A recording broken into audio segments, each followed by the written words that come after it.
we remain steadfast in our commitment in delivering local news that matters, stories that inspire, enriching the lives of Filipinos in the Philippines and across the globe. This is your GMA Regional TV. Buong puso para sa Pilipino. Ang mga pinakamalalaking balita ngayong Martes. Ina, naputulan ng kamay matapos tagain ng nagwalang anak. 4 na bayan at isang lungsod sa Pangasinan binabantayan dahil sa mataas na kaso ng acute gastroenteritis. Sawa na kumain ng isang buong kambing nahuli sa Santa Ilocos Sur. At tunghayan ng tagisan sa pagluluto ng pamosong pansit batil patong sa Tuguegarao City.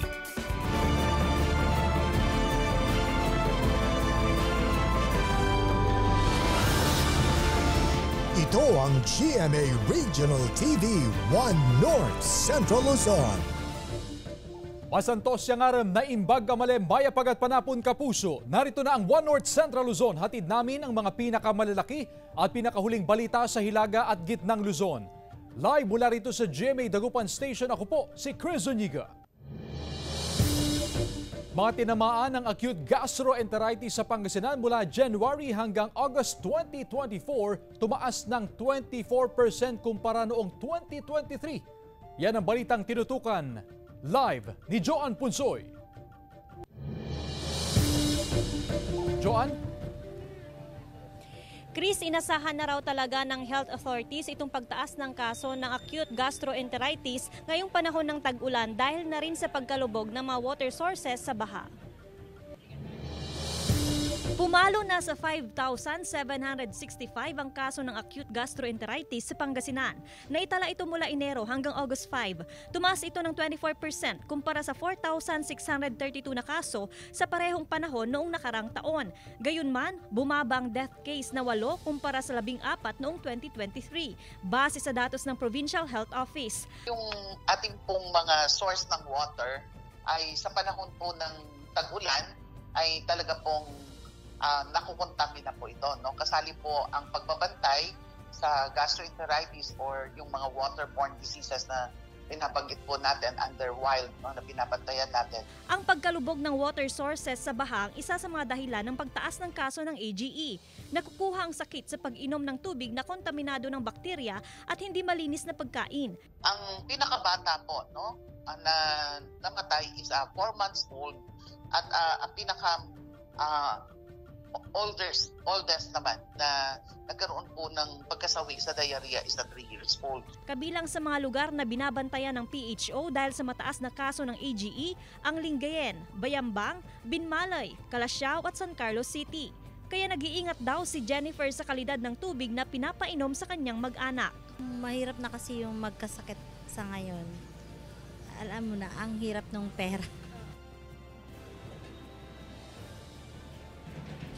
Kabilang nga sa sintomas ng AGE itong pagdurumi, pagsusuka, pananakit ng kalamnan at itong ang lagnat. Samantala, para maiwasan naman ito, importante nga na dapat malinis itong mga inuming tubig. Kung kaya raw napakuluan itong tubig bago ito inumin ay gawin ito. Dapat maging malinis din sa paghahanda ng pagkain at ugaliin nga na maghugas ng kamay bago kumain. Samantala, ang otoridad naman ay nagsasagawa nga ng water testing o sampling sa mga water refilling station sa mga residential at commercial establishments para nga matiyak na malinis ang mga tubig sa lugar. Chris. Maraming salamat, Joan Punsoy.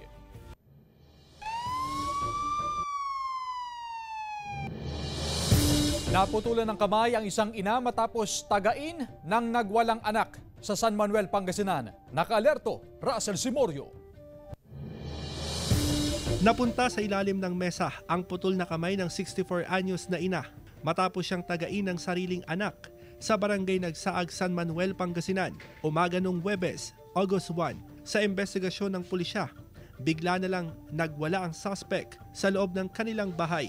Sa investigation namin, wala namang heated arguments o kaya false grudge. Para hindi rin siya nakainom kasi umagang-umaga nung nangyari yung incident. Sugatan din ang isang residente nang subukang awati ng suspect. Tumakas ang suspect matapos ang insidente, pero makalipas ang ilang oras, sumuko ang suspect sa Villasis Police. Ayon sa pulisya, walang kaaway ang suspect ng gawin ng krimen, kaya palaisipan kung bakit niya ito nagawa sa sariling ina. Hindi rin naman makausap ng maayos ang suspect na maharap sa kaukulang kaso. Parang stress yung suspect eh. Kasi nung dumating dito, wala na siyang pinagsasabi kung meron daw papatay sa kanya. Nagpapagaling sa ospital ang biktima na wala pang pahayag. Kasama si Ron Alistair Tañedo, Russell Simorio, One North Central Luzon. Pagnanakaw ng lalaki sa isang tindahan sa Calasiao, Pangasinan sa pool sa CCTV. Nagbabalik sa report si Russell Simorio. Kita sa CCTV footage na kuha sa Barangay Bud, Calasiao, Pangasinan, ang isang lalaking naglalakad patungo sa isang tindahan. Makalipas ang ilang segundo, makikita na ang lalaki na may bitbit na mga upuan, saka pumara ng jeep. Ang 3 upuan na bitbit ng suspect, tinangay niya sa tindahan. Close po kami nung araw na yon. Tapos, sinakay na lang po niya sa jeep. Sa tulong ng CCTV footage, nakilala ang lalaking nagnakaw ng mga upuan. Umami naman daw siya at siya pa raw ang nagturo kung saan at kanino niya ibinenta sa halagang 200 pesos ang mga tinangay na upuan. Pinuntahan po siya dun sa Dagupan, then napag-alaman po nila na binenta na po yung 3 upuan ng halagang 200 pesos. Tinuro po nung magnanakaw kung saan niya po binenta yung 3 upuan. Hinala ng mga opisyal ng barangay, ang suspect din ang nagnakaw ng bisikleta sa parehong lugar noong nakaraang buwan. Posibleng siya rin yung kumuha ng bisikleta at saka yung upuan kasi isang lugar yung pinagkuhanan. Pero itinanggi raw ito ng lalaki. Hindi na raw sasampahan ng kaso ang suspect matapos mangakong hindi na siya magnanakaw. Kasama si Ron Alistair Tañedo, Russell Simorio, One North Central Luzon.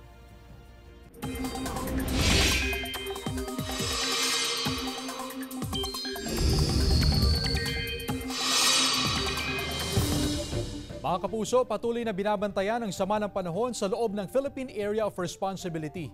Huli itong nakita sa layong 835 kilometers east-northeast ng extreme northern Luzon. Patuloy itong minomonitor kung posible bang mabuo bilang isang bagyo. Pero sa ngayon, wala pa rin itong epekto. Habagat pa rin ang magpapaulan sa malaking bahagi ng bansa. Base sa datos sa Metro Weather, may mga pag-ulan sa Ilocos Provinces, La Union, Abra, Kalinga, Ifugao, Benguet, Nueva Vizcaya, Tarlac, Isabela, Aurora, Pangasinan at Zambales. Posible rin ang ulan sa iba pang bahagi ng bansa. Mga luma at natutumbang poste ng kuryente sa ilang barangay sa Mangaldan, Pangasinan papalitan ng Senpelco ngayong linggo. Silipin sa ulat ni Jasmine Gabriel Galban. Nakaschedule ngayong linggo ang pagpapalit ng mga poste ng kuryente sa ilang barangay sa Mangaldan, Pangasinan. Papalitan ng konkreto ang mga lumang poste na karamihan ay nakatagilid na at peligroso na sa publiko. Ilan na lang po yung mga wooden pole natin. I-schedule natin pag na mga clustered barangays. Kasabay nito, magpapatupad ng 8 oras na kawalan ng supply ng kuryente sa mga barangay ng Bantayan, Talugtog, Batang East at Batang West sa Huwebes, August 8 mula alas 9 ng umaga hanggang alas 5 ng hapon. Isasabay na rin sa pagpapalit ng poste ng kuryente ang right-of-way clearing at pagpapalit ng insulator para maiwasan ang mga biglaang power interruption. Pinaghahandaan na ng mga residente ang 8 oras na power interruption. Mahirap po para lalo na po may negosyo po, ice cream. Ang init, hindi ka makakabenta po ng mga soft drinks, ganyan po. Samantala, bumaba ng 8 sentimo ang generation charge ngayong Hulyo. Kung patuloy ang pagbaba ng demand sa kuryente, posibleng bumaba ang singil sa kuryente sa mga susunod na buwan. Kasama si Daryl Peralta, Jasmine Gabriel Galban, One North Central Luzon. Sawa na kumain ng isang buong kambing nahuli ng mga residente sa Santa Ilocos Sur. May ulat si Ivy Hernando. Laking gulat ng pamilya ni Mang Robert nang makita ang sawa na ito sa tabi ng kanilang mga alagang kambing sa Santa Ilocos Sur. Singlapad ng hita pero kapansin-pansin ang malaki nitong tiyan. Kaya agad naghinala si Mang Robert na ang sawa ang nasa likod ng pagkawala ng isa niyang kambing. Biyernes ng hapon nang mawala ang 7 kambing ni Mang Robert. Maghapon niya itong hinanap hanggang sa gubat. Gaputan diya nagti dayay nga nagmalam. Diya makaturog. Ta siyempre naggadumutan pito nga kalding dati nawan kanya ko kay idi kwan ti Domingo na panak tagsapa. Umabot daw siya sa katabing barangay sa paghahanap kung saan nakita ang mga kambing. Ngunit ng kanyang bilangin, 6 na lang ang natira. Patagmati 3-5 dayen dakil day kwan ma'am nariga day mapukawan nagdakil ti pukaw kung kunak no napukaw amin day 7 ma'am. Ipinasa kamay ang sawa sa senro. Ngunit dahil sa stress ay inuluwa rin daw ng sawa ang kinaing kambing na halos 1 taong gulang na. 10 years na rin ito tapos ang haba nito ay 3.8 to 4 meters. Pasalamat nga ako sa Peralta family dahil in-over pa rin. Sabi namin na dapat ay lahat ng mga wildlife ay i-release din sa habitat. Pinakawalan ang sawa sa gubat. Ayon sa DNR, may kinalaman ng panahon kaya't lumalabas ang mga ahas para maghanap ng pagkain. Kasama si Norman Raca, Ivy Hernando, 1 North Central Luzon. Ito ang GMA Regional TV 1 North Central Luzon.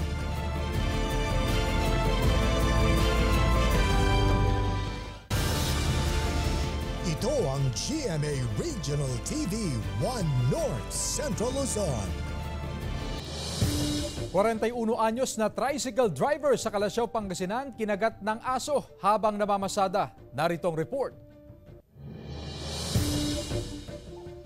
Ang maliit na kita sa pamamasada ng tricycle, ipinantutustos ngayon ni Noel sa pagpapabakuna niya kontra rabies. Nitong Sabado, habang pasakay sa kanyang tricycle si Noel, bigla na lang siyang kinagat ng aso sa paa. Nangyari ito sa isang paradahan ng tricycle sa Barangay Bud, Kalasyaw, Pangasinan. Kwento ni Noel, naapakan niya ang aso. Pagkagat, nagpabakuna lang ako sa Region 1, pumunta na lang ako doon sa Region 1 sa emergency. Magastos na, pag wala kang pera ngayon, utang na naman ako ng second dose. Kapwa tricycle driver din ni Noel ang may-ari ng aso, pero hindi na niya hiningan ng tulong dahil kapos din sa pera. 3 iba pang kaso ng dog bite ang naitala sa barangay mula Hulyo hanggang sa kasalukuyan. Aminado ang mga opisyal ng barangay na marami sa mga pet owner ang hindi sumusunod sa aso mo, itali mo ordinance. Problema namin sir, mga aso, gala. Kasi nag-ano ng basura, tsaka may mga cases kaming nakakakagat ng ilang tao. Samantala, puspusa ng anti-rabies vaccination ng Provincial Veterinary Office.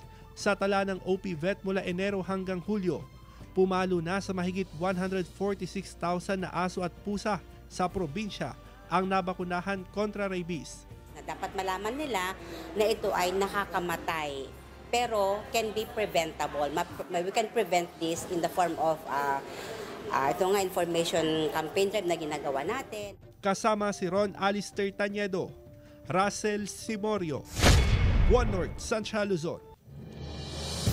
Masintabi po mga kapuso, sandamakmak na langaw na umani nagmumula sa isang dump site. Perwisyo sa ilang residente sa Pasukin, Ilocos Norte. Tutukan sa report. Problema ng ilang residente sa Barangay Dilanis, Pasukin, Ilocos Norte ang pagdami ng langaw sa kanilang kabahayan. Galing umano ang mga langaw sa dump site na nasa barangay. Mag-iisang linggo na raw ang perwisyong ito ng mga residente. Dumarami raw ang langaw mula nang maranasan ang pagulan. Banta rin daw ito sa kalusugan, lalo na sa mga bata. Para kanyak circuit, ma-actionan ko madadjay panagado tingilaw. Nangro na kita damit, lagi jobing ko nga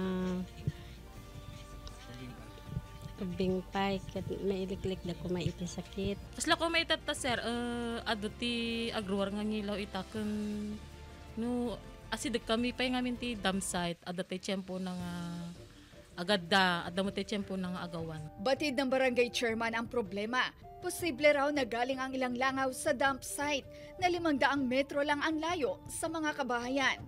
Binombahan na raw ng insektisidyo ang dump site noong nakaraang buwan. Na talaga maiwasan ta kasi nga pa nagtutudungin. Ito yung kabaranggayak circuit maalarmada mo kasi dito yung rod adukit adumot ti baka ngamin di Was sir ngilaw kit nung makaitid da iti sakit, siyempre kit hantay maiwasan nga agaduda kin mapandayan ti balbalay. Ngin naipakaamumit kit din iti menro. Pinuntahan ng news team ang dump site pero hindi kami pinayagan na kumuha ng video. Pero ayon sa nagbabantay roon, agad nilang tinatabunan ng buhangin ang mga basurang dinadala roon upang hindi mangamoy at langawin. Lingguhan din daw ang kanilang pag-spray para hindi dumami ang mga langaw.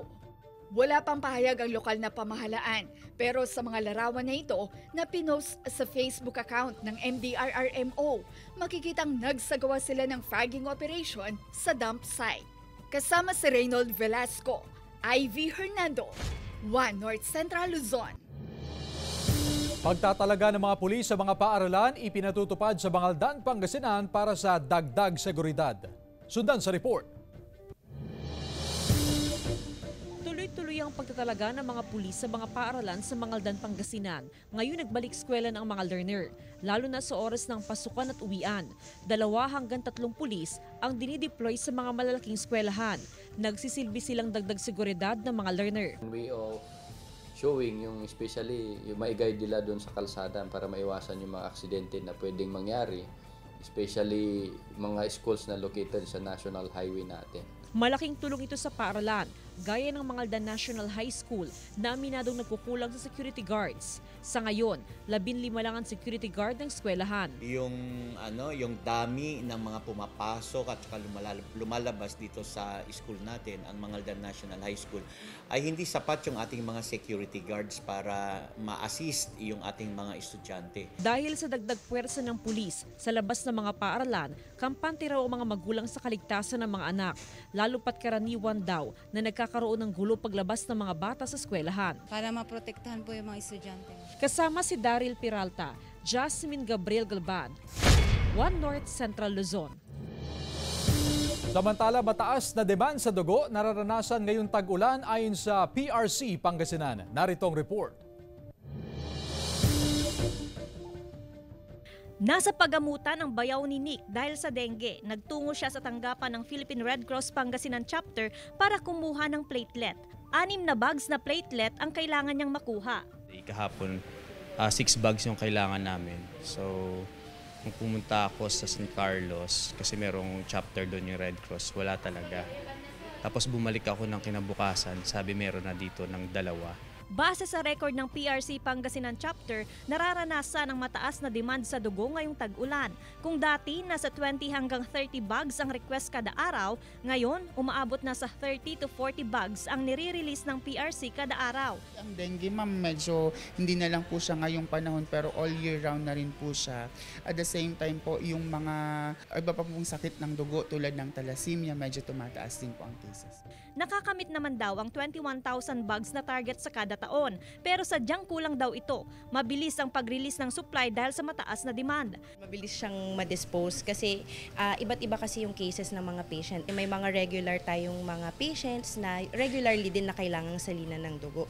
Tulad ng mga nagdadialysis, yung mga cancer patients natin. Umaasang tanggapan na madaragdagan ang supply ng dugo sa pagbubukas ng mga universidad ngayong pasukan kung saan isinasagawa ang mobile blood donation. Kasama si Henry Duminsil, Joan Punsoy, One North Central Luzon. Mga kapuso, nag-umpisa na ang bagong Regional Proof of Purchase promo ng GMA. Ang Kapuso, Kasiyahan, Panalo. Pwedeng magpadala ng entry sa mga kapuso sa Dagupan sa Pangasinan, Naga sa Bicol, Cebu at Cagayan de Oro para may chance na malalo ng maraming papremyo. Ang official sending of entries ay nagsimula noong July 6, 2024 at magtatagal hanggang August 16, 2024. Pwedeng maghulog ng entry sa GMA Regional TV Station sa Dagupan, Bicol, Cebu at Cagayan de Oro at sa mga piling local supermarkets at groceries sa participating locations. Bumisita lang sa official Facebook pages ng GMA Promos, GMA Regional TV, Super Radio DZBB at Barangay LS para sa kompletong listahan ng Dropbox locations.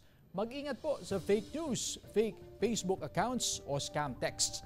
Tutok lang sa GMA o bumisita sa official Facebook page ng GMA Promos para sa complete mechanics at announcements.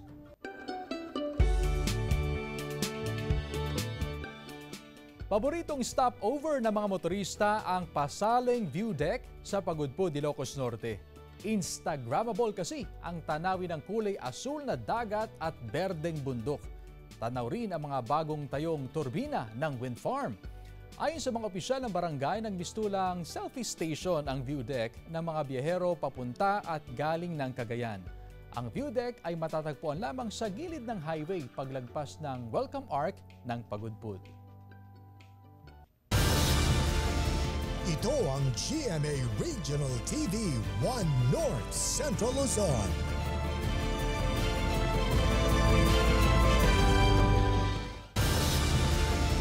Ito ang GMA Regional TV 1 North Central Luzon. Pauwi na sana, ngunit nasangkot sa aksidente ang dalawang individual na sakay ng motorsiklo makaraang sumalpok sa kasalubong na jeep sa Suyo, Ilocos Sur. Nasawi ang driver ng motorsiklo na kinilalang si Joker Hornacion, 30 anyos at residente ng Salcedo. Sugatan ngunit nasa ligtas na lagay na ang kanyang angkas. Ang sanhi ng aksidente, nakatulog daw ang biktima habang nagmamaneho ng motorsiklo. Matinding sugat sa ulo ang ikinasawi ng biktima na galing umano sa isang lamay kaya't napuyat ayon sa PNP. Hindi na naghain ng reklamo at nagkaayos na lamang ang dalawang partido. Samantala, dalawang high-value targets arestado sa pagtutulak ng iligal na droga sa isang sementeryo sa Baguio City. Nakaalerto, CJ Turida. Pasado alas 7 kagabi, dumating ang isang sasakyan sa entrada ng isang sementeryo sa Baguio City. Ito na pala ang gamit ng mga suspect na katransaksyon ng mga ahente ng Philippine Drug Enforcement Agency. Nang magkaabutan, dito na hinuli ang dalawa. Tinangkapang tumakas ng isa pero nahuli rin. Subject sa transaksyon ang kalahating kilo ng marijuana na ibinenta ng mga suspect sa halagang 20,000 pesos. May nakuha pang isang bungkos ng marijuana sa loob ng sasakyan. Kinilala ang dalawang high-value target na sina Mark Joseph Balancio na siyang nagbenta ng droga at ang driver na si Hans Christian Caburian, parehong residente ng Baguio. Mahaharap sa kaukulang kaso ang mga suspect na tumanggi nang magbigay ng pahayag. 3 abandonadong bag na may laman na pinatuyong dahon ng marijuana ang nadiskubre sa gilid ng kalsada sa Sitio Balangabang, Barangay Dangoy, Lubwagan, Kalinga noong nakaraang Huwebes, August 1. Tinatayang nasa 12 kilos ang marijuana na binalot sa plastic at nagkakalaga ng 1.4 million pesos. Dinala ang mga illegal na droga sa Lubwagan Police Station para sa documentation bago ipasakamay sa Kalinga Provincial Forensic Unit. Nag-iimbestiga na ang mga otoridad upang matukoy kung sino ang mga individual na nag-iwan sa mga illegal na droga. CJ Torida, 1 North Central Luzon. Sa datos naman ng Ilocos Sur Provincial Agriculture Office, mahigit sa 21.7 million pesos ang pinsala sa fishery sector bunsod ng nagdaang hagupit ng kalamidad. May mga namatay na alagang isda dahil sa mga umapaw na fish cages tulad ng isang palaisdaan sa barangay Busiing Norte, San Ildefonso, Ilocos Sur, kung saan libu-libong tilapia ang nangamatay. Handa naman daw ang provincial government na mag-abot ng financial assistance sa mga fish growers at mangingisdang apektado. Sa mga nakaraang sakunan na nakapinsala sa kanila, naglalaan ng provincial government ng financial assistance doon sa mga apektado. Nagbagsakan ng malalaking tipak ng bato sa Suyo Cervantes Road sa Suyo, Ilocos Sur noong Linggo, August 4. Humambalang sa gitna ng kalsada ang mga malalaking bato. Ilang motorista ang na-stranded. Wala namang nasaktan o nadamay na sasakyan sa rock slide. Galing daw sa tuktok ng bundok ang mga bumagsak na bato. Pinag-iingat ang mga motorista dahil sa posibleng pagkakaroon muli ng rock slide. Agad naman nagsagawa ng clearing operations ang lokal na pamahalaan. Simula ngayong linggo, nakasuot na ng ID ang lahat ng mga opisyal at mga kawani ng Barangay Anolid sa Mangaldan, Pangasinan. Mandatory ang pagsusuot ng ID na hakbang ng barangay para maiwasan ang paggamit sa pangalan ng sinumang naninilbihan sa barangay gaya ng paniningil ng garbage fee. Kung walang suot na ID, hindi pwede makipagtransaksyon sa mga residente ang sinumang opisyal at kawani ng barangay. Pabor dito ang mga residente. Maganda raw ang hakbang para makilala kung sino talaga ang lehitimong nanunungkulan sa barangay. may mga residente kasi na naghahanap din ng mga ID. Just to, siguro parang, just to make sure magpagawa na lang ng ID. Sa iba pang balita, Health Authority pinag-iingat ang mga learner laban sa hand, foot, and mouth disease o HFMD. Alamin ko bakit sa report ni Jasmine Gabriel Galban. Nakapagtala ng 111 na kumpirmadong kaso ng hand, foot, and mouth disease sa Region 1 simula Enero hanggang Hulyo. 23 rito mula sa Pangasinan. Estudyanteng ilan sa tinamaan ng HFMD. Kaya ngayong balik eskwela, pinag-iingat ng Health Authority ang mga learner sa banta ng naturang sakit. Karaniwan din kasing tuwing tag-ulan, tumataas ang kaso nito. Tumataas po yung obvious kapag meron pong gathering, katulad po ng opening ng ating mga estudyante. Naka-alerto ang mga paaralan sa Mangaldan, Pangasinan sa posibleng pagtama ng iba't ibang sakit sa mga learner, kabilang na dyan ang HFMD. Sa Anolid Elementary School, araw-araw nakamonitor ang mga otoridad sa health condition ng mga bata. From the start of the school year, isa po yun sa mga reminders na binigay namin sa mga pupils po namin to always observe proper sanitation para makaiwas sa mga ganun. Pagpasok pa lamang sa gate ng paaralan ay bubungad na kaagad ang hand washing area kung saan pwedeng magsabay-sabay na maghugas ng kamay ang 10 learner. Mahigpit ang implementasyon ng proper hand washing sa paaralan na malaking tulong upang makaiwas sa anumang klase ng sakit. Naghahawa ka ng mga buhangin, lalagay sa kamay mo yung germs. Mahalaga po na maghugas ng henyo. May tuturing na viral infection ng HFMD. Para makaiwas sa HFMD, mahalagang panatilihing malakas ang resistensya ng katawan. Sakaling makaranas ng sintomas ng HFMD, agad magpakonsulta sa doktor. Kasama si Daryl Peralta, Jasmine Gabriel Galban, One North Central Luzon. Sabi nga nila, pansit is for long life. Kaya sa selebrasyon ng Pavurulun Afi Festival sa Tuguegarao City, itinampok ang Pansit Batil Patong Cooking Contest. 20 kalahok ang nagpasiklaban kung sino ang pinakamagaling at may pinakamasarap na lutong Pansit Batil Patong. Kanya-kanyang diskarte at bilis sa pagluluto, pero ang tamang sukatan daw para manalo ay hindi lang sa lasa pero sa linis ng paghahanda at pagluluto. Paramihan din sa toppings gaya ng karahay, Shanghai, chicharong bulaklak at iba pa. Pagkatapos naman ng cooking contest ay sumunod naman ang fastest eating contest. Ang nilutong pansit ng mga kalahok mabilisang nilantakan ng mga sumali. Samantala, mapapanood niyo po ang episode na ito at iba pang pinakahuling lokal na balita sa official website ng GMA Regional TV, www.gmaregionaltv.com. Pwede rin kayong bumisita sa aming official YouTube channel, GMA Regional TV, at i-click ang subscribe button para sa pinakamainit na balita mula sa mga rehiyon. Nais din naming pasalamatan ang mga kapuso sa Hilaga at Gitnang Luzon, maging ang mga kapuso natin abroad. Dahil sa GMA Regional TV, local news matters. At yan ang mga pinakamalaki at pinakahuling balita sa Hilaga at Gitnang Luzon. Maraming salamat sa pagsama sa amin, pati na ang mga kapuso sa ibang bansa na tumutok sa mga balita sa rehiyon. Ako po si Chris Zuniga. Kami ang GMA Regional TV, One North Central Luzon, buong puwersa para sa mas malaking misyon at mas malawak na paglilingkod sa bayan.